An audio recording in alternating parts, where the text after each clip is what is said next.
한 주간 영적 부위 축제로 은혜 받았습니다.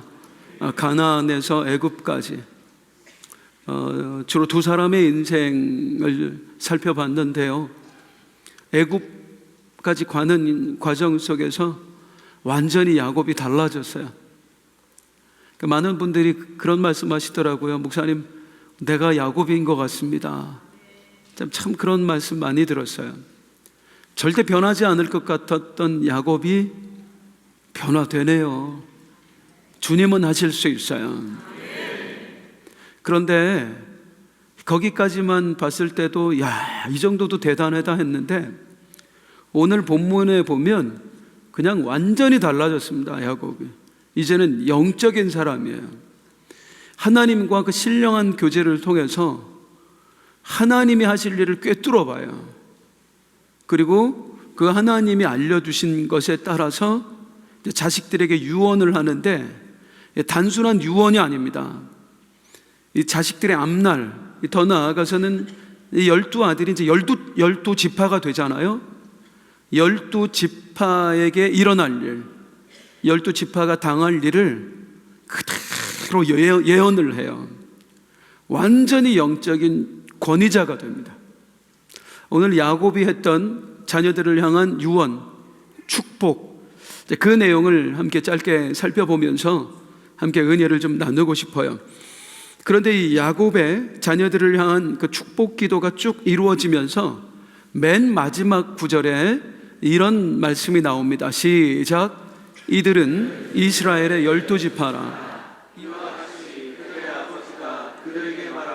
그들에게 축복하였으니 곧 그들 각 사람의 분량대로 축복하였다. 따라 하시겠습니다. 각 사람의 분량대로. 한 번 더. 각 사람의 분량대로. 이 구절에 담긴 아주 중요한 메시지가 있어요. 그건 뭐냐면, 한 번 더 따라 하실까요? 심은 대로 거둔다. 네, 심은 대로 거둔다는 겁니다. 이 자녀들의 앞날을 축복하고, 또 그 자녀들뿐만 아니라 이제 대대로 그 자손들이 받을 일을 예언을 하는데요, 이들이 어떻게 살았느냐가 앞일을 결정을 하는 거예요. 이 12명의 아들 중에 가장 큰 축복을 받은 두 사람은 요셉과 유다입니다. 야곱은 자신에게 있는 장자권을 둘로 나눠서 이 아들들에게 나눠줘요. 하나, 장자권에는 축복권이 들어있고요, 또 하나는 치리권이 들어있어요. 이 치리권은 뭐냐면, 이 아브라함의 가문, 이삭의 가문, 야곱의 가문 장자들은 뭘 이어받는다 그랬지요? 메시아의 혈통을 이어받는다 그랬어요. 그러니까 이 땅에서 받을 축복과 그 다음에 메시아 혈통 두 가지가 이 장자권에 들어있어요. 이 가문에. 그런데 야곱은 그 두 가지를 이제 나눠서 축복을 해줍니다. 이 땅에서의 받을 축복은 요셉에게로 가요. 그래서 요셉의 아들들을 장자라고 합니다. 그리고 또 이 아브라함 가문의 혈통, 메시아의 혈통권, 치리권은 누구한테 가냐면 유다에게로 갑니다. 그래서 이 두 사람이 야곱의 장자들이 되는 거예요. 두 사람이. 이 두 사람은 야곱의 아들들 중에서도 아주 특별한 삶을 살았어요. 요셉은 이루 말할 길이 없죠. 그냥 예수님처럼 산 사람이 요셉이에요. 유다는 별 볼 일 없는 사람이었습니다.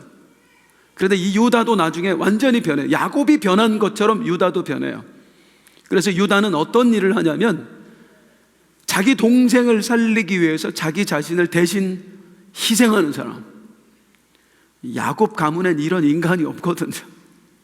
남을 죽이려고 나를 살리는 사람, 내가 살려고 남을 죽이는 사람은 있어도 남을 살리기 위해서 내가 대신 죽고자 하는 사람은 없었어요. 그게 처음으로 나온 게 유다입니다.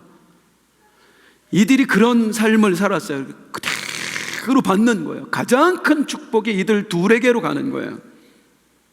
그럼 나머지는 어떻게 되냐? 어쩌면 축복보다는 저주를 받은 아들들이 있습니다. 첫 번째 아들 루벤은 그야말로 저주를 받아요. 잘못했잖아요. 서모와 아버지의 첩과 부적절한 행위를 저질렀지. 장자권 다 빼앗기고 그 다음에 그 앞날에도 좋은 이야기가 안 나와요. 사실은 큰아들이 장자권을 박탈당하면 둘째한테 가야 되는데 둘째 시므온 그리고 셋째 레위, 얘네들도 차례대로 장자권을 다 빼앗깁니다. 시므온과 레위가 무슨 일 저질렀었죠? 세겜에서 자기 여동생 디나가 몹쓸 짓을 당했을 때 할례를 행하면 내 동생 주겠다, 하나님 앞에서 언약을 해놓고 가서 몰살시켜 죽여버리잖아요. 하나님의 이름을 걸고 한 언약인데 그 언약을 어겨버린 거예요. 그래서 이들에게도 어쩌면 축복보다는 저주 같은 게 내려져요. 이렇게 말해요. 흩어지리라. 한번 따라하겠습니다. 흩어지리라. 다른 아들들도 마찬가지야. 본인이 살아온 대로 그대로 장래의 일을 예언받습니다. 심은 대로 거둬요. 그게 그들의 후손의 삶까지 그대로 연결이 돼요. 그래서 출애굽기 20장 6절은 뭐라고 말씀하냐면 시작, 나를 사랑하고 내 계명을 지키는 자에게는 천대까지 은혜를 베푸느니라. 그래서 그 부모의 삶, 부모가 축복을 심으면 그 자녀들이 계속 복을 이어받는다는 내용을 성경에 말씀하는 겁니다. 그래도 내가 한 거에 비해서 내가 참 복받은 인생이다 하는 많은 분들을 보면은요, 부모가 많은 걸 심으셨어요. 기도를 심으셨고 또 자녀를 위해 축복을 심으셨고 헌신을 심으셨고요. 이게 우리가 잘 살아야 되는 이유 중에 하나예요. 내가 내 자녀들을 위해서, 내 후손들을 위해서 무엇을 심어야 될 것인가, 열심히 축복을 심는 여러분들 되시길 주님의 이름으로 축원드립니다. 그런데 지금 너무하지 않아요? 부모의 삶이 그대로 이어져서 자식의 운명이 결정된다? 이거 좀 너무한 거 아닙니까? 하나님 좀 불공평하신 하나님이 아니에요? 여기에 숨겨진 이야기가 있습니다. 우리 하나님 어떻게 이해해야 되는가? 오늘 성경은 우리에게 또 다른 걸 전하는데요. 자, 28절 같이 한번 읽겠습니다. 시작. 이들은 이스라엘의 12지파 이와 같이 그들의 아버지가 그들에게 말하고 그들에게 축복하여, 따라하겠습니다. 그들에게 축복하였으니. 여기 나오는 그들이 누구예요? 12명의 아들이에요. 12명의 아들이 다 축복받았어요? 어떤 아들은 축복이지만 어떤 아들은 거의 저주를 받았어요. 그런데 성경은 다 축복받았다고 얘기해요. 이걸 도대체 어떻게 이해해야 될까요? 모두 축복받았다. 여기에 담긴 아주 중요한 의미가 있습니다. 그건 뭐냐면, 물론 부모의 행위나 그게 고스란히 내가 살아온 삶이 앞으로 내 삶에 영향을 끼치기도 하고, 이들을 보면 부모의 삶이 자녀의 삶에 영향을 끼치기도 하는데요. 여기에 담긴 뭐냐면, 하나님이 모두를 축복하셨다는 건 무슨 뜻이냐면 모두에게 사실은 축복의 기회를 주셨다는 겁니다.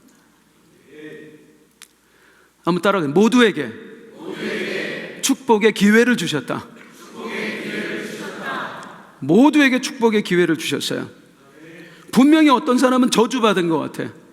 그런데 우리 하나님 얼마나 놀라우신지 그 저주 안에 축복을 담아 놓으십니다. 자, 아까 그 두 사람의 이야기를 한번 해보죠. 시므온과 레위, 하나님의 언약을 깨뜨리고 무자비한 사륙전을 벌였어요. 그래서 그들이 하나님으로부터 야곱을 통해서 받은 하나님의 메시지가 뭐예요? 니들 나중에 어떻게 된다? 흩어진다. 니들 완전히 흩어지게 될 거야. 그렇게 말씀하셨어요. 시므온 지파도 나중에 흩어지고요, 레위 지파도 흩어져요. 그런데 이 흩어짐이 전혀 다릅니다. 시므온 지파는 어떻게 되냐? 말 그대로 흩어져 버려요. 이름만 남고 지파 자체가 사라져 버립니다. 유다 지파에 흡수돼 버려요. 그래서 시므온 지파가 도대체 있는 거야 없는 거야 이 정도로 돼 버려요. 레위 지파는요, 레위 지파도 흩어져요. 그런데 전혀 다른 방식으로 흩어지죠. 온 이스라엘 지파에 무엇으로? 제사장으로 흩어집니다. 분명히 흩어졌어요. 하나님의 말씀대로 되었어요. 그런데 시므온 지파는 그냥 정말 불행의 흩어짐이었고요, 레위 지파는 복된 흩어짐이었어요. 온 지파에 흩어져서 제사장으로서 영향력을 끼치는 지파가 되었단 말이에요. 아니, 똑같이 흩어진다고 그랬는데 왜 이렇게 됐지요? 하나님은 저주를 하는 것 같지만 그 안에조차 축복을 담아 놓으시는 분이라고요. 기회를 주시는 분이라고요. 이들은 흩어질 거야. 야, 우리 민족은, 우리 지파는 언젠간 흩어질 거야 했는데 어느 날 내 앞에 어떤 사건이 생기냐면, 모세가 시내산에 올라갔다 내려왔더니 이스라엘 백성들이 금송아지 만들었어요. 그리고 모세를 막 대적을 하는 거예요. 모세가 굉장히 위험한 상황에 처했어요. 그때 모세가 말합니다. 여러분 중에 누가 내 편에 서서 함께 싸워줄 것입니까? 누가 이 여호와의 그 믿음을 지키기 위해서 나와 함께 싸워줄 것입니까? 할 때 굉장히 위험한 일이었습니다. 온 지파가 합세를 했었거든요. 그때 레위 지파가 목숨 걸고 나섭니다. 우리가 당신을 지켜드리겠습니다. 우리가 끝까지 하나님의 율법을 지키는 자가 되겠습니다. 레위 지파가 목숨 걸고 싸워요. 그리고 나서 하나님께 너희가 제사장 지파가 될 것이다, 그 말씀을 받는 거예요. 그리고 흩어지는데, 하나님이 흩어질 거야 했던 것처럼 흩어지긴 하는데 아주 복된 방식으로 흩어지는 거예요. 세상에 이런 일을 행하실 수 있는 분은 우리 하나님밖에 없어요. 흩어질 거야도 만족시키고 축복도 거기다 담아 놓으시고, 우리 하나님의 지혜를 누가 당해요? 중요한 건 하나님께서는 늘 우리에게 축복의 기회를 주신다는 겁니다. 그래서 내가 잘못 살았는데, 내가 참 많은 걸 심어내지 못했는데가 아니라 주님이 기회를 주셨을 때 축복의 기회를 항상 주시거든요. 그 기회를 붙잡는 우리가 되어야 할 줄로 믿습니다. 반대의 경우도 있어요. 유다 지파 그리고 에브라임 지파. 에브라임 지파는 요셉의 아들이에요. 이제 너희는 정말 무성한 가지요, 엄청난 복을 받아요. 그래서 이들의 후손들이 나중에 뭐가 되냐면 유다 지파는 남유다 왕국의 왕족이 됩니다. 다윗 왕의 후손이 되는 거예요. 그리고 에브라임 지파는 북이스라엘의 주축이 됩니다. 북이스라엘에서 가장 뼈대 있는 집안. 왕은 따로 있지만 전 북이스라엘을 거의 다스려가는 지파가 에브라임 지파예요. 하나님이 주신 축복 그대로 받았어요. 그런데 이들이 나중에 하나님을 떠났을 때 결국에는 왕족의 위치도 다 빼앗겨버리고 그 장자 지파로서의 권위도 다 빼앗겨버리고, 축복의 약속을 받았다 할지라도 내가 그릇이 되지 않으면 그것이 항상 내 품에 있는 건 아니에요. 그래서 항상 하나님은 우리에게 뭘 주신다? 기회를 주신다. 자, 너희 모두가 축복받았다 할 때 여기 이제 중요하게 심겨진 또 하나가 있는데 뭐냐면, 하나님이 주신 걸 우리가 어떻게 활용하느냐에 따라서 사실 하나님 주신 모든 게 축복이 된다는 겁니다. 야곱이 자식들에게 너는 장차 이렇게 될 거야, 그들이 당할 일도 얘기하지만은요, 너는 이런 성품이 될 거야도 얘기하는 게 있어요. 너는 장차 네 후손들, 너와 네 후손들은 이런 성품의 사람들로 살아갈 거다. 그런데 그 대표적인 예가 뭐냐면 베냐민 지파예요. 베냐민 지파 한번 보세요. 시작. 베냐민은 물어뜯는 일이라. 아침에는 빼앗은 것을 먹고 저녁에는 움킨 것을. 베냐민은 뭐라고요? 물어뜯는 일이래요. 야곱의 집안에서는 이거보다 더 큰 욕이 없어. 왜냐하면 야곱 집안이 뭐 하는 집안이에요? 양치는 집안이, 양치는 집. 양치는 집에서 제일 꼴보기 싫은 게 뭐예요? 이리떼. 양 잡아먹는 이리떼예요. 그런데 베냐민 보고 너는 물어뜯는 일이래. 성질머리 못돼 먹었습니다. 이 베냐민 지파가 그야말로 물어뜯는 일이, 우리로 표현하면 싸움닭이야. 이스라엘 온 지파 중에 싸움닭 1등 베냐민 지파. 우리가 금요일마다 사사기 강해를 하고 있는데, 사사기 말미에 가면 베냐민 지파 혼자 11지파하고 싸워. 하여튼 이것들 못돼 먹었습니다. 죽을 줄 알고도 하여튼 끝까지 덤비는 게 베냐민 지파예요. 이 베냐민 지파에서 나온 사람이 누구냐면 사울 왕. 사울 왕 어떻게 죽을 때까지 다윗 물어뜯잖아요. 그런 기질의 사람들이 바로 베냐민 지파의 사람들이에요. 자, 물어뜯는 일이 싸움닭. 나빠요, 나빠요? 나쁜 성격이에요, 나쁜 성격이에요? 그런 것 같은데, 이 싸움닭 기질이 어느 방향을 하느냐에 따라서 굉장히 좋은 성품이 된다니까요. 베냐민 지파 대표적인 세 사람만 알려드릴게요. 첫 번째, 사사 에훗입니다. 왼손잡이, 오른팔 없었던 사람. 이 사람 에글론 왕이 쳐들어와서 이스라엘을 점령을 하고 있을 때 전부 다 꼼짝도 못해. 장애를 가진 사람이 혼자 나가서 싸워 죽이잖아요. 물어뜯는 일이. 네가 어떻게 하나님 나라를 짓밟어. 절대 가만히 못 있어. 그래, 민족의 구원자가 되는 거예요. 이 베냐민 지파에 또 유명한 사람 누구가 있냐면 모르드게. 에스더서에 나오는 모르드게가 베냐민 지파예요. 하만한테 다 절을 하는데 혼자 안 해. 끝까지. 내가 어떻게 저 이방인 놈한테 절을 하냐고. 안 한다고.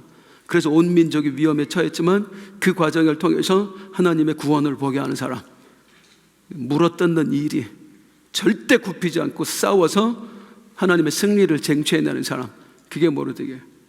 베냐민 지파에서 싸움닭으로 유명한 사람 하나 있어요. 진짜 유명하고 진짜 믿음 좋고 진짜 존경할 만한 사람, 사도 바울입니다. 사도 바울이에요. 사도 바울은 평생에 누구 물어뜯고 살아요? 마귀 물어뜯고 살아. 네가 아무리 나를 죽이려고 해도, 강도대로 죽이려고 해도, 이 폭풍으로 죽이려고 해도 나는 이 길을 멈출 수 없다. 똑같은 물어뜯는 기질이지만 누구를 향하느냐에 따라서 화가 될 수도 있고, 누구를 향하느냐에 따라서 복이 될 수 있는 겁니다. 여기에서 알 수 있는 게 뭐예요? 하나님 주신 게 나쁜 게 없다니까요. 하나님 나를 왜 이 모양 이 꼴로 이런 성품으로 만들었습니까? 원망하지 마시고 그런 성품 주신 이유가 있다고요. 이 세상에 저처럼 얌전하고 착한 사람만 있으면 어떻게 해요? 세상에 비웃으시면 건강에 해롭습니다. 저 같은 사람만 있으면 안 돼요. 우리 한경철 목사님 같은 사람도 있어야 되는 거야. 이렇게 진취적이고 능동적이고 그런 사람도 있어야 된다고요. 성격이 좋은 성격, 나쁜 성격이 있는 게 아니에요. 어디를 향하느냐에 따라 좋아질 수도 있고 나빠질 수도 있는 거예요. 저희 아이들 이야기를 잠깐 하면, 아들 셋 중에 두 놈만 이야기하겠습니다. 우리 첫째 아들 놈은요, 성격이 이제 둘이 완전히 반대. 우리 큰아들은 신중해요. 깔끔해. 걔는 아침 저녁으로 씻어요. 깔끔해요. 둘째는요, 털털하고 더러워. 나는 우리 집에 들어가면 제일 먼저 하는 게 개방 문을 닫는 거예요. 시험 들어가지고. 이 새끼 목사 시험 들게 하네. 막 이제 집에 들어갈 때마다 제가 제 아내한테 그래요. 자, 한 놈은 신중하고 깔끔해. 또 한 놈은 털털하고 더러워. 어떤 게 좋은 거야?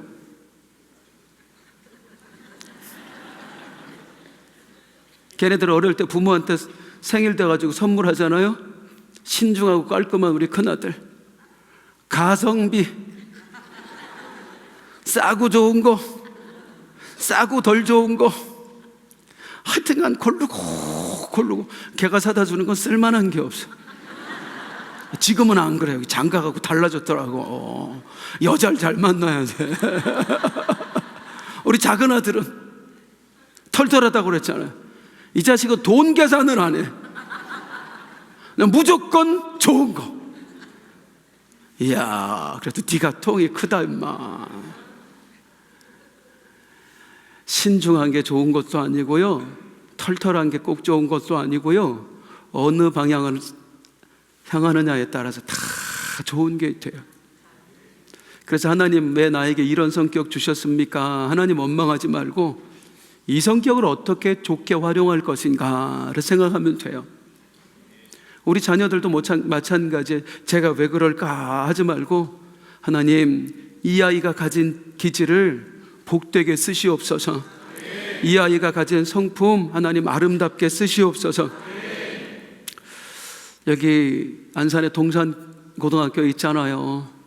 이게 동산고등학교 설립자이신 우리 김민중 동산교회 원로 목사님, 그분이 쓰신 동산고 이야기라는 책이 있어요. 그 책에 보면 이제 이사장으로서 그 학교 아이들, 학생들을 쭉 봤을 거 아니에요. 얘는 성격이 이렇고, 얘는 이렇고, 얘는 소심하고, 얘는 또 급하고, 막 그런 걸 보셨을 거 아니에요?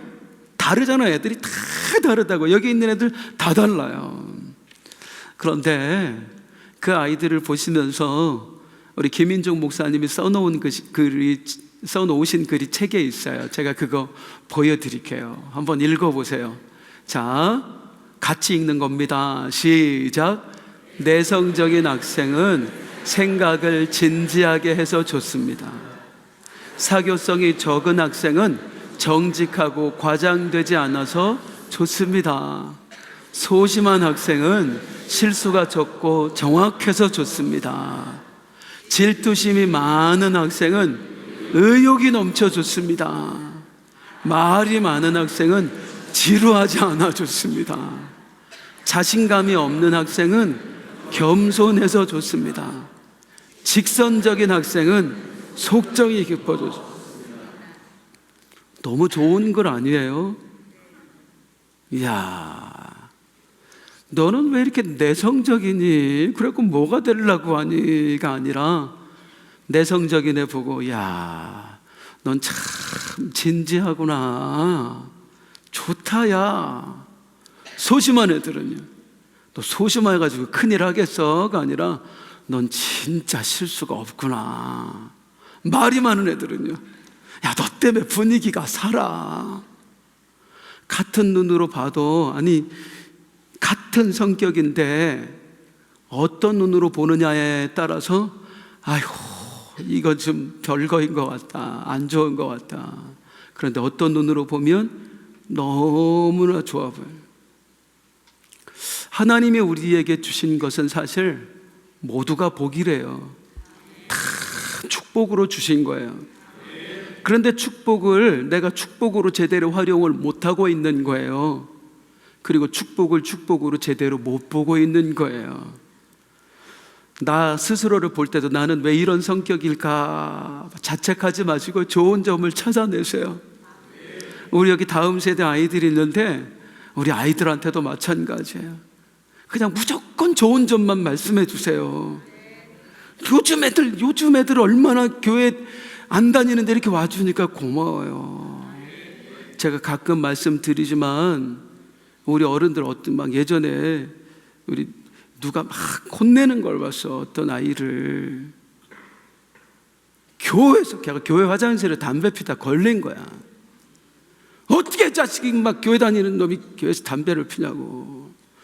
제가 나중에 말씀드렸어요. 교회 다니는 애가 담배 피는 거 아니고요, 담배 피는 애가 교회 나온 거예요. 얼마나 감사해요. 아니, 딴 데 가서 담배 필 수 있는데 교회 와서 펴주니까 얼마나 고마워. 담배만 폈겠어요? 예배도 드리고 폈겠지. 뭐 영원히 담배 피겠습니까? 어떤 마음으로, 어떤 눈으로 보느냐에 따라서 복이 될 수도 있고 화가 될 수도 있고. 하나님이 나에게 뭐 주셨어요? 복 주셨어요? 화를 주셨어요? 아, 그렇죠. 복만 주셨어요. 이것도 복, 저것도 복, 이 사람도 복, 저 사람도 복. 아멘. 내 오른쪽에 있는 사람을 보세요. 그리고 뒤통수 보고 얘기해 주세요. 너도 복. 자, 왼쪽 사람 보세요. 그 사람 뒤통수 보고 얘기해 주세요. 너도 보. 따라하겠습니다. 하나님이 내게 주신 것은 다 축복이다. 한 번 더. 하나님이 내게 주신 것은 다 축복이다. 아멘이세요? 네, 하나님 감사합니다.